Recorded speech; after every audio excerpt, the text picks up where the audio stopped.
Hello everyone, my name is Rafael Diaz and my brother here, Antonio Diaz.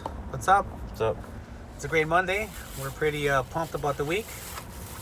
We just visited one of our main location in back of the yards, and me and my brother are taking a long drive to our headquarters office, which we just moved to in Elmhurst. And when I say headquarters, we're not talking Walgreens headquarters. We're just talking small office where most of our management kind of has our center point. So I wanted to talk about some things with my brother, kind of to give you guys a scoop of how we end up in the landscape business, but mostly his take. My brother's been working with the family since he was a little kid, so maybe he could tell us a little bit about growing up in the family business. So Tony, tell us a little bit about your involvement in the business. I mean, I started back in, I actually started back in maybe 10 or 11 around 2006. We were still my uncles in Diaz Brothers. And when I was around 11 or 12, we switched over to Diaz Group LLC. My dad and my brothers told me they were going to start a company. And that time was same thing, just different. It wasn't as involved with my uncles. It was more working with my dad and my brothers. I was growing, working, going to school. If I wasn't in school, I was working outside with the crews, my dad. I worked mainly in installs, not too much in maintenance. Around 15, 16 years old, I got my license. I started working more in the afternoon, emptying dump trucks, loading them up for the next day, things like that. Around 17, I became a foreman in installs. 18, graduated high school, didn't go to college. Started working daily. 19, I became a supervisor in installs, construction, you could say. And right now, 21, I'm here a production manager. And also partner, Diaz Group LLC.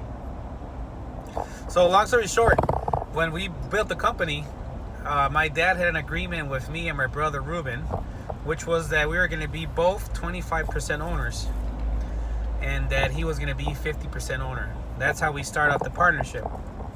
My dad's idea was to give his other 25% ownership to whatever son would like to take the advantage of not the situation, but of working together with his brothers and his father. So, sorry, the sun is a little bit in the video. So, what we did is over time, Tony was a little kid when he started working with us, but as he grew, he started showing signs of being very dependable and always caring about the company itself.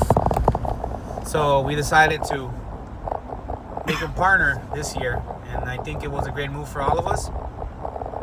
And it opened up our ideas to new chapters. So now actually me and Tony were talking about offering partnerships to our employees. We're thinking about maybe opening up the books and selling some shares to our employees. Why not have our employees invest in the company they put so much sweat and tears into? It's more of I think it's a personal feeling about the company that our employees have. So we got a couple ideas that we're working on. But we use these times where we're driving to kind of bond and understand each other. I mean, it's a great time when you're stuck in traffic to start talking about cool stuff once in a while. And kind of go from there. But I want to ask Tony what has been his biggest challenges being in a family-owned business.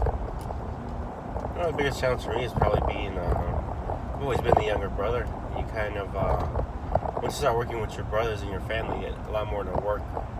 In a work matter, it's you're no longer a little brother.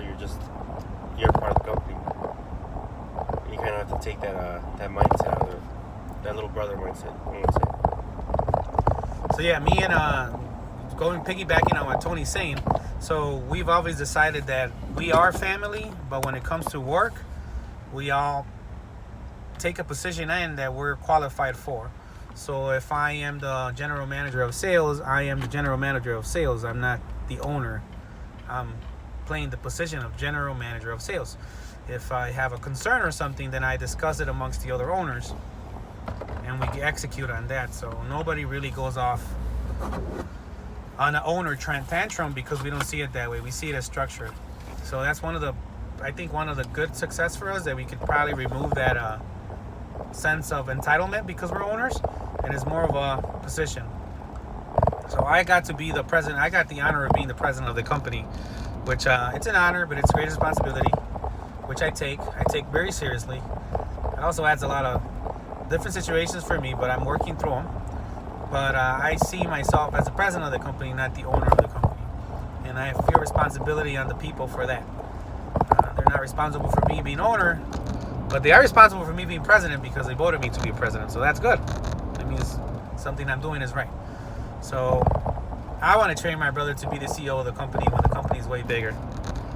So I know what I've known has brought our company to one point, which is right now. But I know the company's going to need better leaders when it grows bigger. So I want him to be the most trained, capable CEO out there. But he's going to need more than my help. He's going to have to help himself out too. So what do you do, Tony, to kind of help yourself out to be trained to be a leader, a top leader? I would say always be a student. Always, when you're a leader, you have to recognize your position.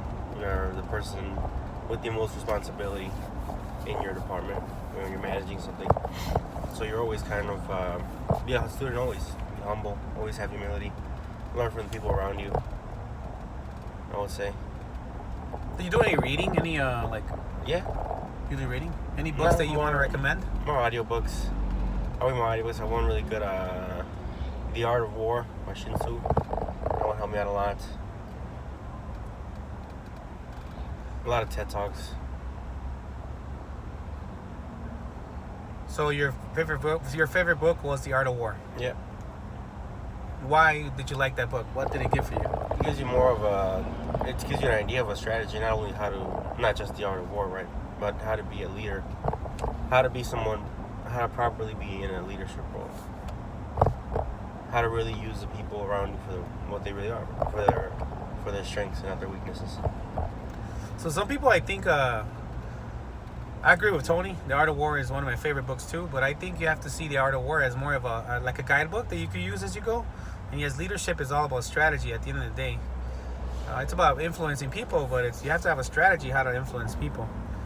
And I've learned over the years that strategy is what kind of my title is about. So that's a little hard, but you have to learn it. So all those young business owners out there, you got to start learning strategy. And it's the hardest thing because everybody thinks leadership is just being about managing people, but it's not. It's a totally different thing.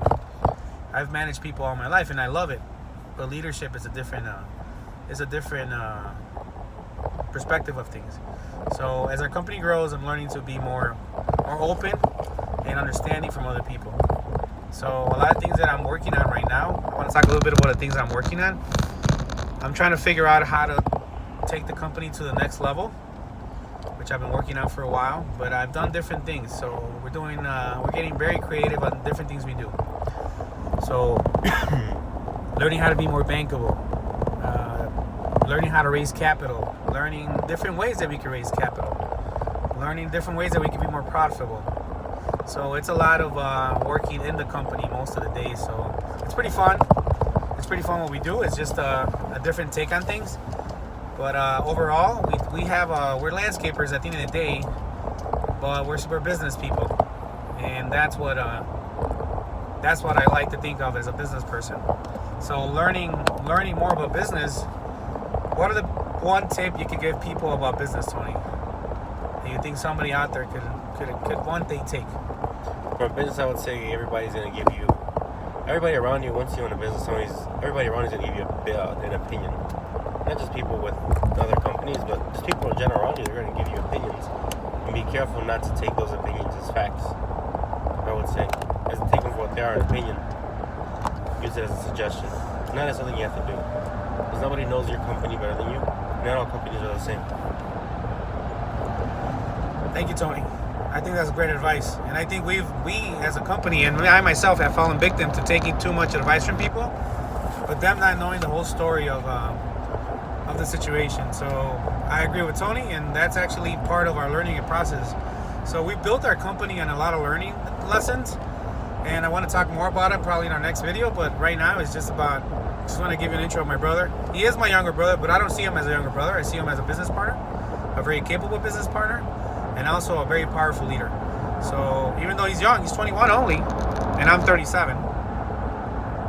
So a lot of difference in age. But he's a very strong mind, and I love to work with him, and I hope he likes to work with me too.